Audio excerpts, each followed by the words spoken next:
Please welcome all 303 members of the Liberty High School Grenadier Band.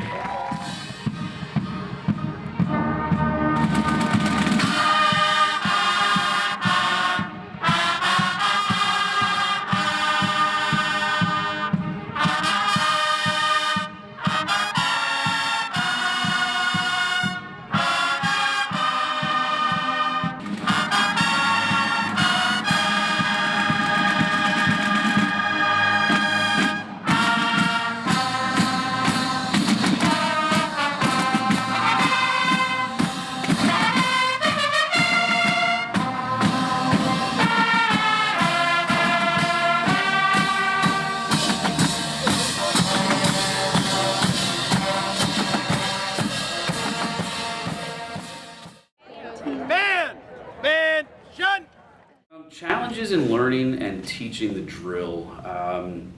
Anytime you're taking 300 bodies and you're getting them to understand where they have to go on a football field is always a monumental task.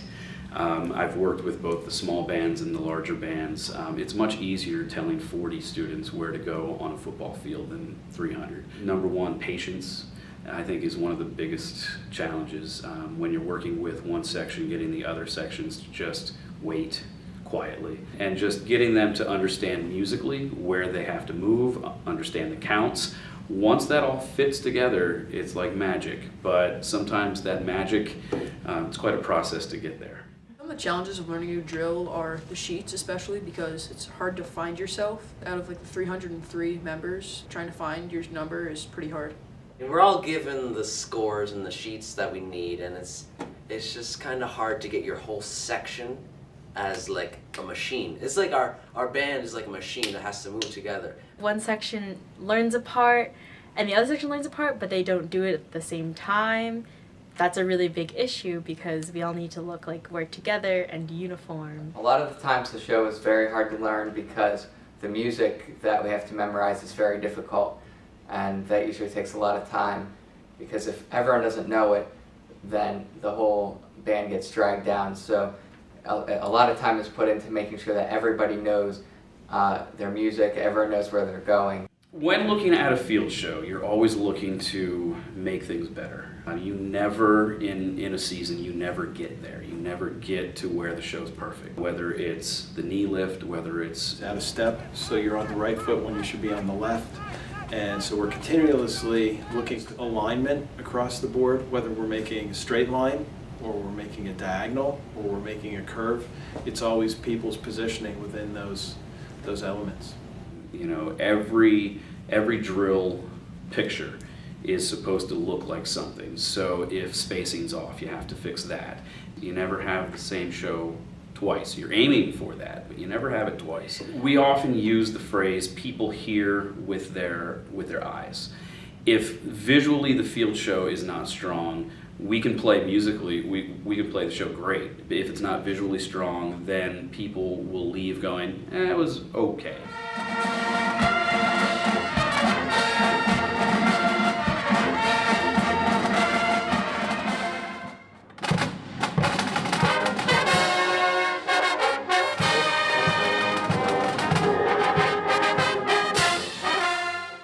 The most challenging part of pregame is just keeping pregame. We're one of the few high schools, probably in America, that's been doing the same pregame routine since 1960. The pregame show, everybody knows basically what's going to happen with it, and it's yearly trying to do that and keep up the standard of what people expect, and really making sure that the steps take place. So the first thing is there's a trumpet fanfare, followed by the bagpipes, followed by the A band, followed by the B band, and the majorettes have a particular routine that they have to do. And it's just keeping that sequence in order and making sure that it all happens in the right place. The most challenging part of pregame is having the two bands come together from both sides, because we're all doing completely different drill. When it comes down to spinning the L, that's one of the hardest things.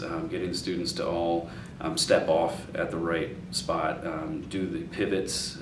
It's a very specific drill, and to get that to happen perfectly is always a very, very daunting task.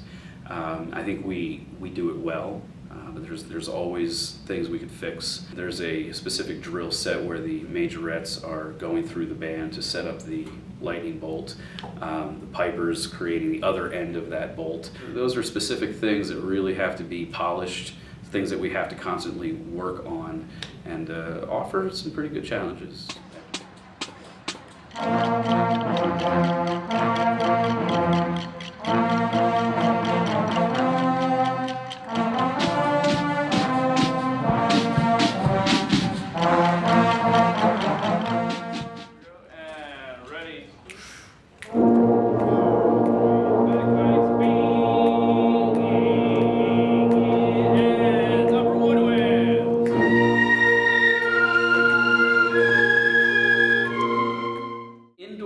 Rehearsals really help us, not only musically, but I think a lot of times those indoor sessions work for us more in a mental way. When you go through an entire season, when you start that music in August, and you're going 13, 14 weeks of playing the same show, it's easy to get lazy. So you have to keep it fresh, and sometimes you have to almost go back to the beginning of that process. Well, it's kind of like reassuring that we actually know our drill, because Mr. Frank always says, okay, let's stand up and play the songs. Even though we're not on the field, we can still go through the drill in our head, and that sort of makes it subconsciously, and like it makes it really natural to us. You have to be careful that you're not spending too much time with any one group, and that's really easy to do because you really want to fix everything. Not just that, but also refining the parts. Where you're at in August is one thing, but by the time you get to November, things should really be refined and together, and you should actually sound like a better band than you did in August. A Friday night show can suffer if we're not working on it, and so we have to keep it moving forward. We have to always strive to make the show better. And so those indoor sessions really help us, not only musically, but mentally, to keep things fresh. But just keeping the noise level down is sometimes hard, but when they're ready to work, we get a lot of work done. You know, there are times we like to keep it light, times we like to keep it pretty serious.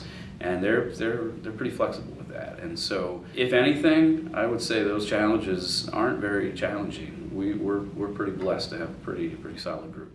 Game day is always the day that I love. Number one, you want to have a good morning session with the band. You want to leave school Friday afternoon excited about what's going to happen Friday night. If a rehearsal goes well, stress levels down. And then we'll come back here and we'll polish our instruments together, and we'll polish our belts and our curb chains and our shoes. Shining the belt and shining the shoes. The belt is a big thing because it's almost, besides the bearskin, it's one of the really big things people will see. We all need to make sure that our uniform is exactly how it should be, because even one little mistake from one person is noticeable to the entire crowd. Our appearance, our standards really are something special.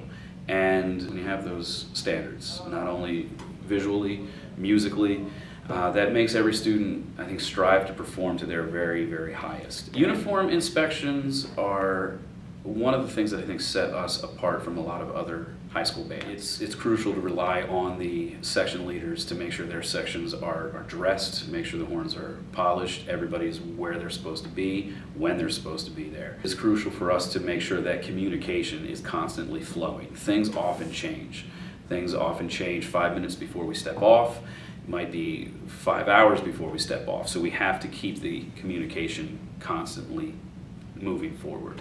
Once we get to step outside, I think a lot of that pressure just tends to leave, and we can just start enjoying the night. During the performance, a lot of directors are looking for errors, and they're looking for things that can be done better, and we certainly pick that up. Myself, I'm just looking to enjoy the performance of everybody out there. I'm not looking for, in particular, for somebody to be out of step or something to be wrong. You know, we'll pick that up either way, but we're just out there to enjoy the performance like everybody else. But once we get into it, it's really a powerful experience, hearing the music, hearing all the fans clap, seeing how many people came out to see us. To be here is definitely a huge honor, something that is very, very special. I don't think the crowd should forget that we are the Grenadiers.